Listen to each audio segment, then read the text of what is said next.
Charly, what's poppin'? How are you? I'm doing great. Thank you so much for having me on. Thank you so much for being here. How's everything going in your world?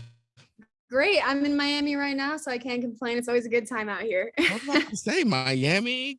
It sounds like a good time. What's popping in Miami right now? It's Miami Swim Week, so I was just here walking a couple runways, and I also was DJing at 11. If you've been. No, I've never. I think the only time I've been to Miami is a layover. So I Oh my really need to gosh. go out there and like really experience Miami and have a good time. For someone that's never been, what do you suggest that I do? Definitely 11 is the spot to go. And then there's this amazing restaurant. They just have so much. Like, this place is really cool because it's a city, but it's like on the water, which you don't really see that often. Like, even in LA, like the water there, I'd say people go in it sometimes, but it's pretty cold and just disgusting. But out here, it's like right next to the Bahamas. So you have like warm water with like, there's dolphins and turtles, and like you can see them. There's also like a full ass city built right next to it. So you can get like nature experiences and go out to a club and hang out with strippers and like all in one night. So it's so diverse. It's literally anything that you like to do is here. I actually love Miami. So two things. Number one, so I'm from the East Coast, and there is something about the East Coast water. The Atlantic is so much more, I guess, warmer than the Pacific, which is actually like a fact, a scientific fact or something like that. And then with the water in LA, it's so towards the coast, like, you know what I'm saying? So it's so impossible to have like a city on the water because it's all the way on the west side. You know what I mean? Yes, but that's why I love it here because I don't know. Have you I mean, you've been to LA. Yeah, absolutely. That's where I am right now. Yeah. Oh, you're in LA right now? Mm-hmm. Do you live there? I sure do. Do you love it? I love it.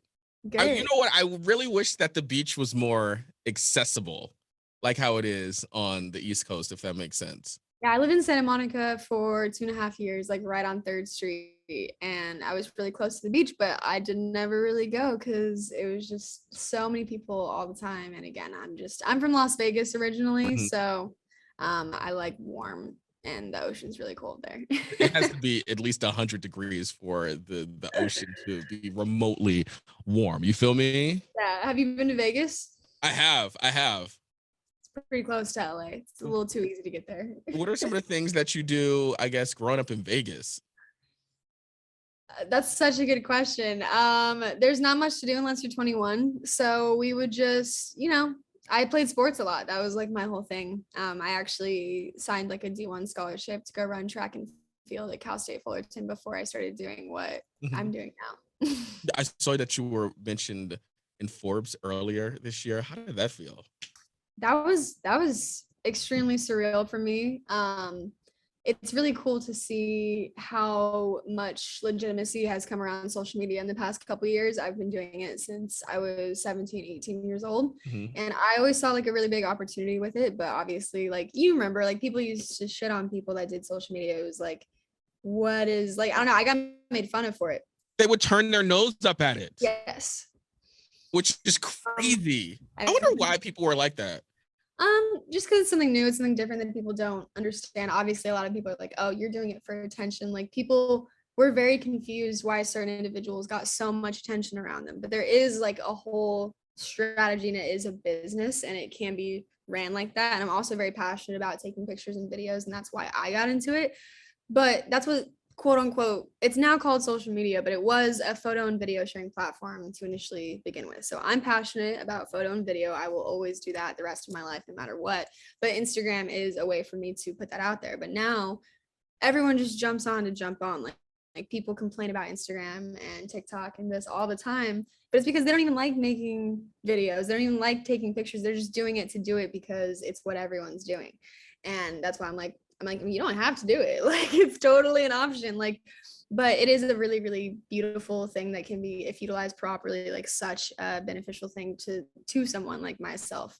It's changed my life, and it's really cool to see how seriously people take it now, to like sit down with Forbes and have them be like, how did you build out your team and how have you had success, and be able to explain that and have people like recognize it is really awesome. Charly, how did you build out your team? How did that happen? It was really hard to build up my team because, or just with anyone in social media in general, there's not really like a roadmap or instructions or Right. like any sort of like, this is how you do this.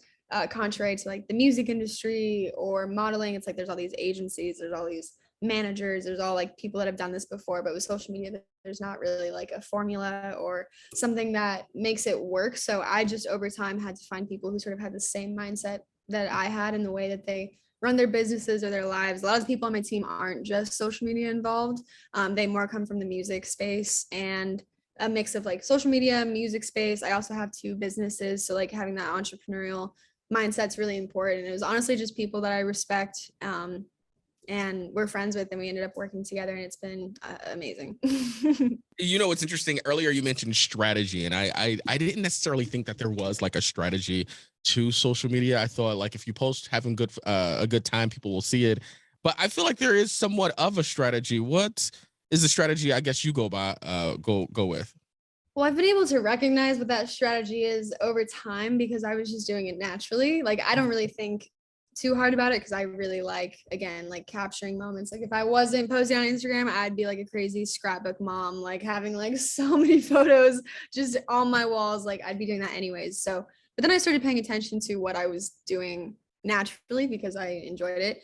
And there is a strategy, and a lot of it is consistency and just being genuine. People also, don't, I find that people on social media do like relatable content, but it's like relatable content. Like they still want to see you in like a crazy place with like on in a beach with like white ass sand and blue ass water. They want to see things that are not necessarily obtainable. So like kind of having that balance of like, it's like when girls are like, I want natural makeup. Like everyone wants things to be relatable, but they don't actually want things to be relatable, in my opinion. They want to see, people like stories. And so it's like carrying out that story of like, that's why in my captions and everything, like I'm very transparent about my life. I sometimes for sure have posted stuff on the internet where later I was like, should I have posted that? But the strategy is to literally just be as honest and transparent as possible and putting yourself out there constantly, which is not an easy thing to do. It's not an easy thing to put some of the most vulnerable moments of your life on the internet and constantly trying to make it into like a positive thing. But that's what I do. It's like going along with your life and building that story and being consistent. Consistency is probably the biggest tip that I can give people when growing your social media and being active with people, actually building a relationship with your fans. A lot of people just go for the number, but you gotta, even like 20,000 people, like that's so many people. If you can actually utilize that Even number, 14,000, 10,000, 10,000, 9,000. try to fill a room with more than 5,000 people. Like that's so many people. And to like not be selfish and like actually utilize the people that do follow you, and knowing what your demographic is and why people are following you. There's I could sit here and talk about it all day. I can sit here and listen to it all day. Like honestly, because I feel like it is such a now I don't want to say grind, but it's a grind when you think about it. Like it's not just about posting a picture and posting a video and being done with it. You have to like cultivate this picture and cultivate, your audience and people that are watching the picture. You know what I'm saying? Well, that's even a whole other side to it, like the actual artistic side of creating content and understanding what, it changes over time. Like back in the day, people used to want to see 5-minute long travel videos. Now people literally can't watch a video that's longer than 30 seconds without getting uninterested. Crazy. So that's, the name of that game is like adapt or die. I mean, like you don't really have a choice. It's like having a boss that like changes stuff without letting you know, and then you just kind of have to figure it out. So I mean, the ideal would to be to stick to what you do, and I feel like that's something that you do have to adapt, but you don't want to change too much. You don't want to go with trends. You don't want to just jump on what other people are doing. You have to stay original, but being able to get your originality across in a way that actually translates with people is really important, because a lot of people will go on and like tell these crazy stories about their lives or whatever, and they like don't get the response that they want, and then they're like, oh, I quit. And I'm like, that's not really how that works. Like it takes time for your message to get across. Like the number one thing I've just noticed with people is the instant gratification thing of like, I want this now. I'm not growing fast enough. I'm not getting high enough numbers. And it's not really about that. And if you go into it with the mindset of that, you're already approaching it in the wrong way. It should just be about connecting with people. That's the whole point of the internet. That's the whole reason people follow people, is to know Social that you're, media. yeah, know that you're not alone in dealing with something. I got on social media because I really struggled with my mental health, and I was trying to talk to people around me about it, and no one knew what I was talking about. Like, I was like, hey, I'm having panic attacks. No one in my family struggled with that. No one that I knew Same. struggled with that. So I got online and kind of like went live one day and talked about it. And there were, I mean, I only had like, I think it was like 10,000 followers at the time, but there were some people that were like, I struggle with that too. And that really motivated me to want to keep talking about it, to want to keep posting. And that's the whole reason we're supposed to be online. But I've even had a harder time doing that as my page has gotten bigger, because now it's not just people being like, oh, I struggle with that too. It's people judging me for those things. Like, my page is so big now that I don't have that same intimacy that I had with my followers in the beginning. But isn't it crazy? First of all, I 100% feel you on anxiety. Like, I remember having a panic attack. I was in a restaurant with my mother and my grandmother, and my mother told me to sit down and just relax. And I don't know why, but it You're like, amplified it freak 15 out minutes. more. And Yeah. exactly. And I was like, don't you think if I can sit down and relax, I would be doing that? I literally jumped in, because we took two separate cars. I jumped in my car, drove home, and jumped under the covers. I know that sounds crazy, but it like triggers your fight or flight. You know what I'm Mhm. saying? And I commend you for talking about mental health. How important is it for you to just discuss that and make yourself vulnerable online? It's really important to me.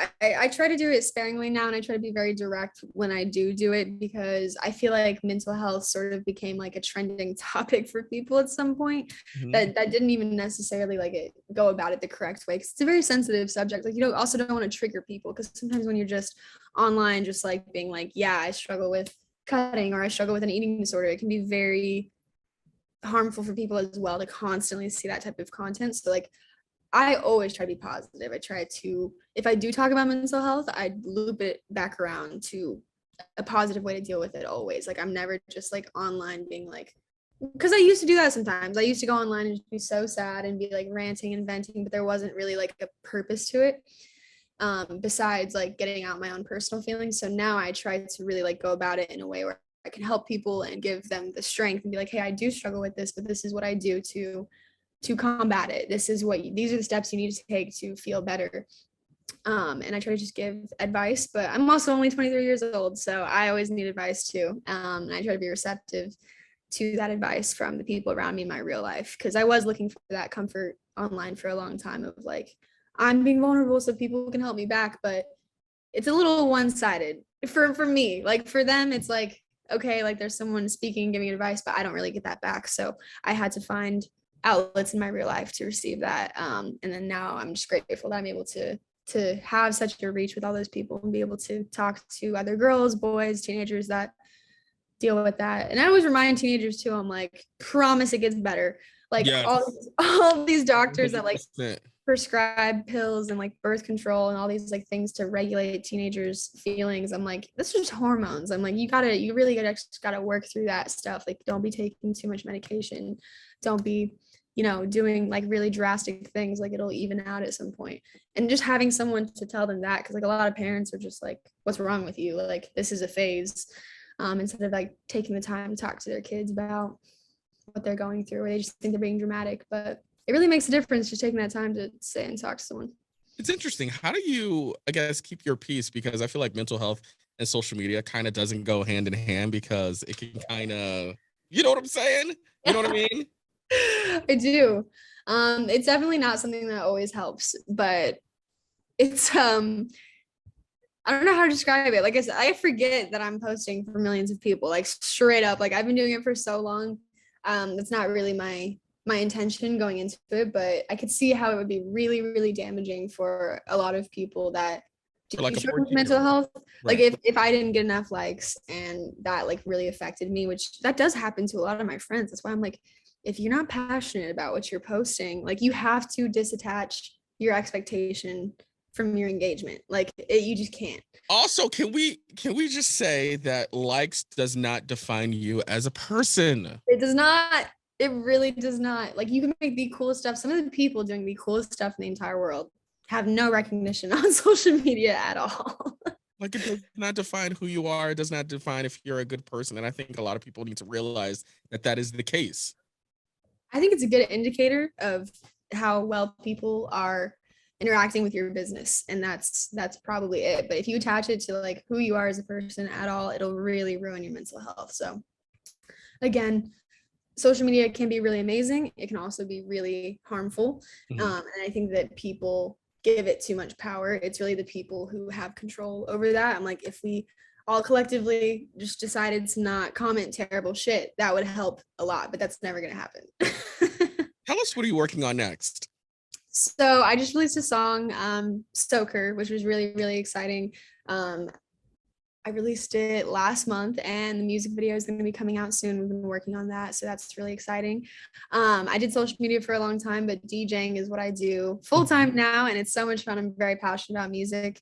I got into social media at a really young age, and I'm super thankful for that. But as I got older, I found what I was actually passionate about, and it's been really cool to use my social media to share my music and share what I'm passionate about, and travel all over the world. So I'm actually playing at Lollapalooza. Nice. I'm going to be there. Yeah, we got to hang out. Please. Yes. Because I got one of those special passes. So I'm going to be roaming around backstage. But that is so awesome. That's so awesome. Thank you. Yes, I'm playing at Lollapalooza on Saturday with a bunch of so many of my other friends, like, are playing at the same time, which will be really cool. Like Alexander 23 is gonna be there, Chelsea Cutler is gonna be playing. There's so many Lala's. I've attended Lala so many times, so it's a dream come true for me to be able to play. I am so excited for you, because that just seems like such a good time. Like, I go to ACL every single year in Austin, and there is something about being at a festival and people are just like vibing to your song. You know what I'm saying?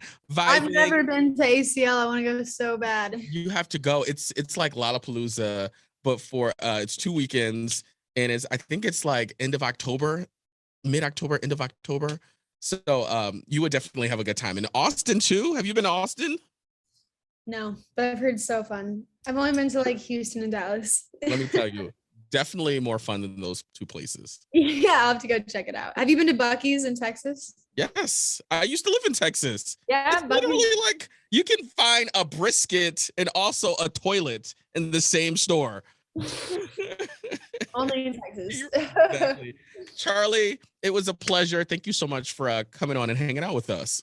Thank you so much for having me, and I'll see you at Lollapalooza, I guess. We're gonna rock out. It's gonna be a good time. Nice to meet you, EJ. Nice to meet you.